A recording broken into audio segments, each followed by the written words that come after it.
Robert écrit une question. Posséder une oreille absolue peut avoir des inconvénients, tels que reconnaître des erreurs agaçantes dans l'interprétation d'une mélodie jouée par d'autres. Quel est l'un de ces inconvénients que l'on a réussi à transformer en avantage? Bon, Robert, si vous êtes absolutiste et vous n'arrivez pas à ne pas vous influencer par les autres qui font des notes fausses ou des notes erronées, bon, c'est pareil. Il faut se recentrer sur votre oreille. Hein? C'est vous qui êtes en charge, c'est vous qui êtes là pour faire des bonnes notes.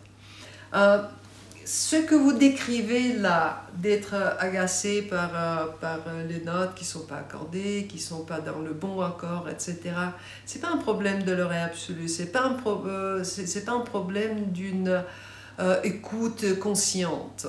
Écoute consciente, j'entends, je sais ce que c'est. Non, parce que, notamment pour les absolutistes, il y a très très peu des absolutistes qui n'arrivent pas à se débarrasser des gènes. C'est pas le gène de l'oreille absolue, le gène de comprendre ce qu'on fait. L'absolutiste dit naturel, quelqu'un qui a découvert son oreille absolue, sans savoir comment il fait, c'est juste comme ça. Bon, ils peuvent avoir des difficultés en apprentissage musical, etc. Mais ils arrivent à comprendre. 99% des absolutistes arrivent à comprendre pourquoi ils sont gênés par une chose ou l'autre. Et ce n'est pas l'oreille, c'est le contrôle de sa pensée musicale. Je vous donne un exemple, une dame absolutiste, propriétaire de facteurs de lutte à rue de Rome, à Paris. J'ai parlé à elle et je lui ai posé cette question, mais comment est-ce que les notes fausses vous gênent? Elle me dit non, je débranche mon oreille absolue.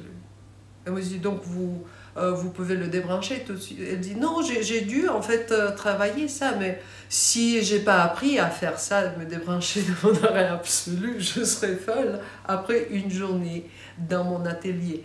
Par contre, elle n'avait aucun souci pour se rebrancher. Hein.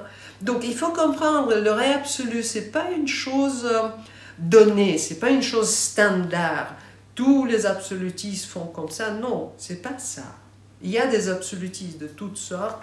Il y a une toute petite partie des absolutistes qui ne comprennent pas trop de comment ils font et quelque peu parmi eux peuvent avoir des gènes, notamment en conséquence de ce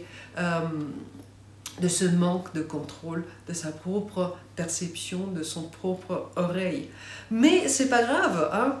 La solution, c'est toujours la prise de conscience. Vous dites, Robert, quel est l'un de ces inconvénients qu'on réussit à transformer en avantage? Oui, mais en essayant de comprendre pourquoi une note fausse me gêne, bon, en essayant de comprendre, j'arrive à maîtriser ça, j'arrive à m'ouvrir, à accepter que pas toutes les notes sont ajustées au standard. Hein? Il y a peu d'instruments dans notre monde moderne qui ne sont pas accordés à standard, mais parfois, oui, les instruments du monde, les instruments anciens, etc. J'ai pas mal des absolutistes qui s'adressent vers moi. Il y a parfois les absolutistes qui viennent et disent « Bon, je me suis toujours appuyé sur mon oreille absolue, mais depuis quelque temps, en fait, je suis toujours...